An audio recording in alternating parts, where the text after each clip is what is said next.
Saudações pessoal, bem-vindos ao canal. Para vocês que não me conhecem, prazer, eu sou Cristiano Oliveira e tô chegando pra gente trocar uma ideia sobre Wagner Mancini, o novo técnico do Grêmio. Trocar uma ideia de verdade, gente, sem nenhum tipo de preconceito. Eu parei o que eu tava fazendo, eu fui atrás de conversar com pessoas que acompanharam o Wagner Mancini diretamente, no dia a dia, nos 3 últimos trabalhos desse treinador, no Atlético Goianiense, no Corinthians e no América Mineiro. Por quê? Porque eu acho que se pegar os 3 últimos trabalhos, a gente consegue estabelecer um panorama, fazer comparações legais e trabalhar com uma espécie assim de possibilidade ou probabilidade das coisas que ele pode fazer no Grêmio. Então vamos entrar nesse papo, inscrevam-se no canal, o pedido que eu faço é sempre esse. Parem o vídeo, cliquem aqui embaixo em inscrever-se, deixem o like. E outra coisa, vocês estão percebendo que aqui embaixo o tempo do vídeo está cortado, certo? São várias tirinhas. Você pode parar o mouse ali em cima e navegar especificamente no tempo que você quiser. Quer pegar o Mancini só no América? Coloca ali América. Quer pegar o Mancini só no Corinthians? Pega ali só no Corinthians. É uma barbada que eu coloco para facilitar aqui para vocês, tá? Mas tem que se inscrever, venham junto. Primeira coisa, Mancini no América Mineiro, o campinho na tela para a gente começar a falar sobre isso. 4-2-3-1. A gente vai perceber nessa avaliação dos 3 últimos trabalhos do Mancini que 4-2-3-1 é uma regra para o Mancini. Não quer dizer que é o único esquema que ele joga. Ele flertou, digamos assim, com o esquema de 3 zagueiros, tanto no América, 2 ou 3 vezes, quanto no Corinthians aí um pouco mais. Quando chegar no Corinthians eu falo mais sobre isso. Mas em geral o América era isso aqui, ó, 4-2-3-1, e aí algumas ponderações muito importantes. Vocês estão vendo, por exemplo, que eu não coloquei o Mauro Zarate, porque o Mauro Zarate participou do número pequeno de jogos, embora ele tenha entrado e acrescentado muito nesse time do América Mineiro. Alguns componentes muito importantes. Primeiro, a busca pela amplitude. Essa, gente, é uma obsessão do Wagner Mancini, a busca pela amplitude. E a amplitude não se dá propriamente ou necessariamente com os 2 pontas. Sabe quem dava amplitude no América? Pela direita, o Ademir, aí sim um ponta, e pela esquerda, o Marlon lateral. Ele colocava esses 2 caras em amplitude máxima, bem abertos no campo, e abria um espaço no meio para que o Alê pudesse trabalhar, para que o Juninho pudesse infiltrar e a partir daí ele conseguir construir o seu jogo por meio, com 2 caras tentando puxar, tentando abrir, tentando rasgar a defesa adversária pelo lado do campo. E aí entram alguns elementos interessantes. O que eu conversei especialmente com o Léo Gomide, que é um cara muito bem informado, um baita analista de futebol lá da Rádio 98 de BH. O Léo Gomide prestou atenção, percebeu e notou algo muito importante. O time do Mancini trabalha muito com indução de marcação. O que é isso? Eu vou explicar. Indução de marcação é o seguinte, você vai olhar o mapa dos jogadores do América e vai perceber que todos estão puxados mais para um lado do que para o outro. Por exemplo, para a esquerda, tá? Então tá puxado ali o Marlon junto com o Felipe Azevedo e o Juninho cai pelo lado dele e o Alê cai pelo lado dele e o Lucas Cal cai pelo lado dele e aí você vai ver quanto é que foi o jogo, 1-0, quem é que fez o gol? Ademir. Por quê? É aí que entra a indução de marcação. O América trabalha muito com esses caras com passes curtos, muita tentativa de infiltração por um lado do campo e quando o adversário fecha a marcação e pensa que encurralou o América, bola para o outro lado e do outro lado aparece alguém sozinho. Essa é uma estratégia máxima dos times do Wagner Mancini. Indução de marcação. Em geral, um lateral fica e o outro vai, não é sempre que os 2 atacam simultaneamente, busca pela amplitude, que é uma obsessão, e esse trabalho de indução de marcação é algo que o Wagner Mancini faz também.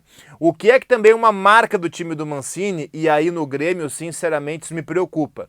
O meio-campista do Mancini precisa pisar na área. porque o atacante trabalha muito nessa ideia de indução ou de abertura de espaço, como um cara que funciona para atrair a marcação e abrir espaço para que os meias pisem na área. E aí os meias do Grêmio têm uma dificuldade grande, eles não pisam na área. Quem é que pisa na área do Grêmio? Ferreira de um lado, Douglas Costa de outro, ou o centroavante. Então o Grêmio vai precisar que os seus meias comecem a pisar mais na área se o Mancini repetir essas ideias, esse modelo no time do Grêmio. O que foi constatado no América Mineiro? Uma evolução ofensiva muito grande que se explica por um dado importantíssimo.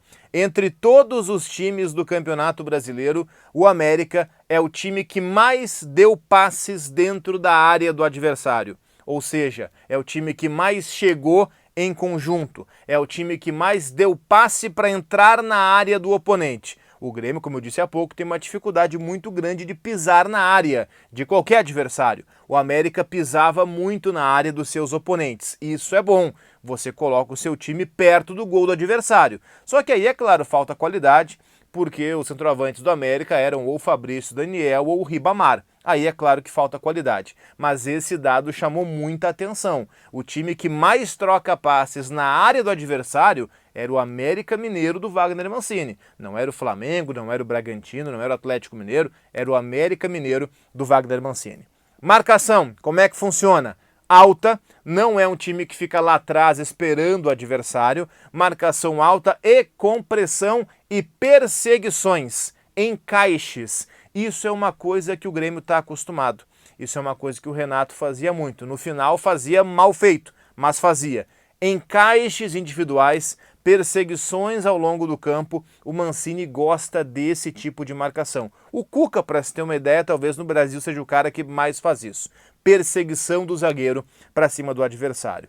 Acho que está bem desenhado, acho que está bem resumido como é que jogava o América com Wagner Mancini.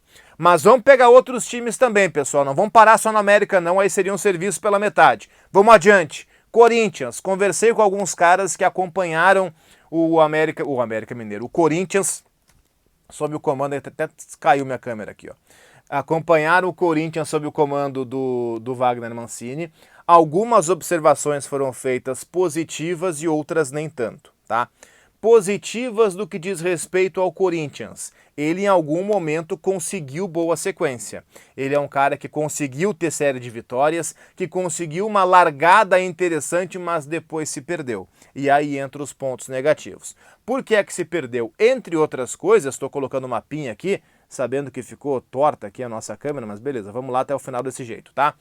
Ficou um pouquinho melhor agora. 4-2-3-1, depois vai ter uma experiência com 3 zagueiros que eu vou colocar aqui, mas olha as peças que o Corinthians tinha no ataque, gente.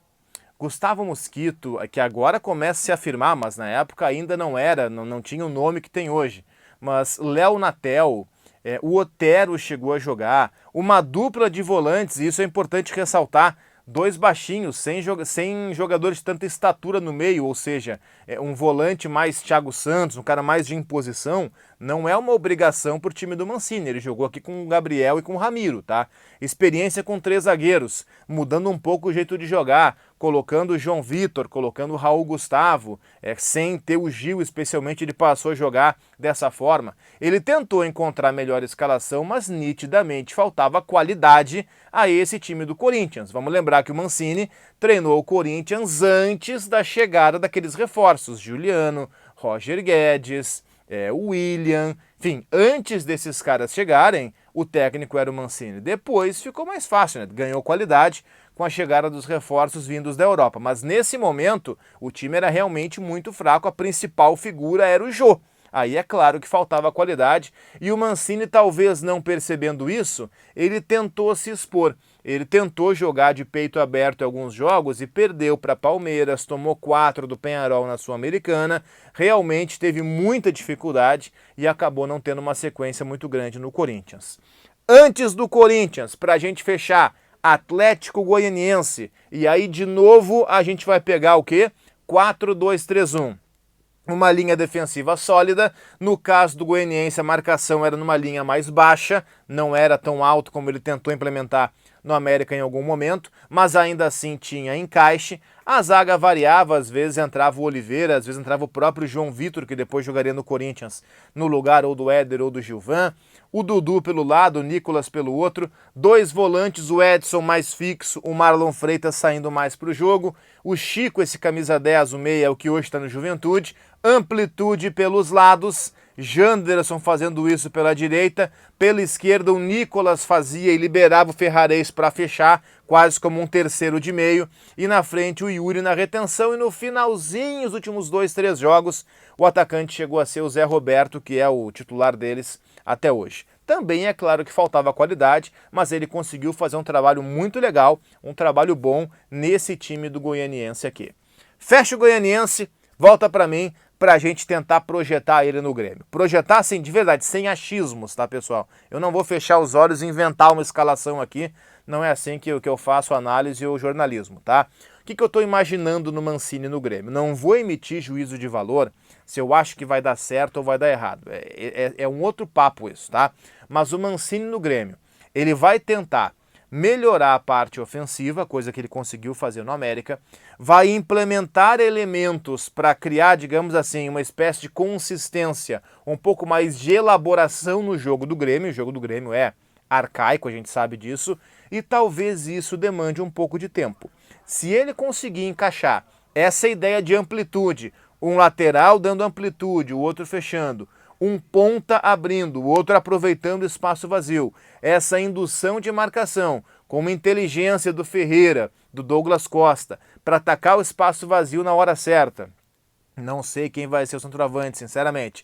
O Jean-Pierre, se ele conseguir, se é que vai ser o Jean-Pierre ou o Campas, transformar o meia no Grêmio, no que era, grosso modo, um Alê no América Mineiro, o cara que tinha essa leitura e fazia as jogadas e ocupava esse espaço, aí pode ser que realmente ele consiga funcionar, ele consiga dar certo. Mas ele vai precisar de respaldo da direção e, inegavelmente, de um tempo para começar a colocar isso em prática.